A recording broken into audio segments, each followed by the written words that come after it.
বর্তমান প্রেক্ষাপটে ঈদকে সামনে রেখে ঈদ যাত্রায় দৌলতিয়া ঘাটে যে দুর্ঘটনা ঘটেছে সেটার জন্য আমি বলবো 1 নম্বর দায়ী হলো ওই গাড়ির ড্রাইভার। সে হয়তো বা কোনো নেশা জাতীয় দ্রব্য সেবন করার পরে সে গাড়ি নিয়ে চলছিল, যে কারণে সে নিজের ব্রেকটাকে কন্ট্রোল করতে পারে না, যার কারণে গাড়িতে কিছু সংখ্যক মানুষের জীবন চলে গেল।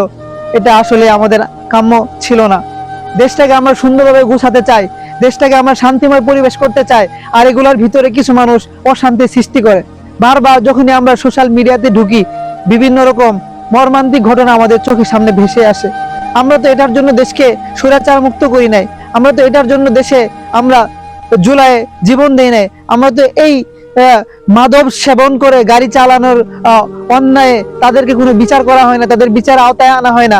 আমি বলতে চাই আমাদের দেশের যে সড়ক পরিবহন মন্ত্রী আছে তাকে আমি বলতে চাই, আপনারা এই বিষয়কে খুঁচিয়ে দেখবেন। যে সমস্ত ড্রাইভাররা নেশার সাথে জড়িত আছে, নেশা পান করে গাড়ি চালায়, তাদেরকে আপনারা আইনের আওতায় আনেন, তাদেরকে সঠিক বিচার ব্যবস্থার মাধ্যমে তাদেরকে বিচার করেন। তাদের যদি কোনো ব্যক্তি নেশাগ্রস্ত অবস্থায় গাড়ি চালায় তাহলে তাকে 10 বছরের কারাদণ্ডের ব্যবস্থা করে দেন, তাহলে দেশের ভিতরে এরকম দুর্ঘটনা ঘটবে না। দেশের ড্রাইভাররা সুন্দর থাকবে, মানুষ সুন্দর মতো তাদের গন্তব্যস্থলে পৌঁছতে পারবে।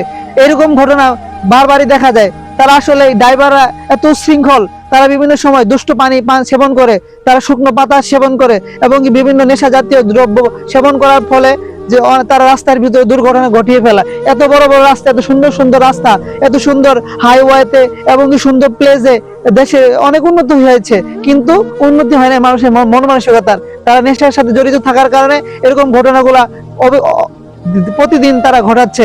আমরা বলতে চাই তাদের ব্যাপারে আপনারা খুঁচিয়ে দেখেন এই ড্রাইভার কি সেবন করা হয়েছে, সে সেবন করে গাড়ি চালিয়েছিল সেটা আপনারা তদন্তে নেন। তদন্ত নেওয়ার পরে ওই গাড়ির যতগুলা গাড়ি আছে সবগুলা গাড়ির ড্রাইভারের বিষয়ে আপনারা খবর রাখেন, এবং কি প্রত্যেকটা ড্রাইভার যেন তারা স্বাধীনভাবে গাড়ি চালাতে পারে, সুন্দরভাবে গাড়ি চালাতে পারে, কোনো নেশা জাতীয় বা নেশা দ্রব্য পান না করে সে বিষয়ে আপনাদের সতর্ক থাকতে হবে। কোনো মানুষকে নেশাগ্রস্ত অবস্থায় গাড়ি চালাতে দেওয়া হবে না।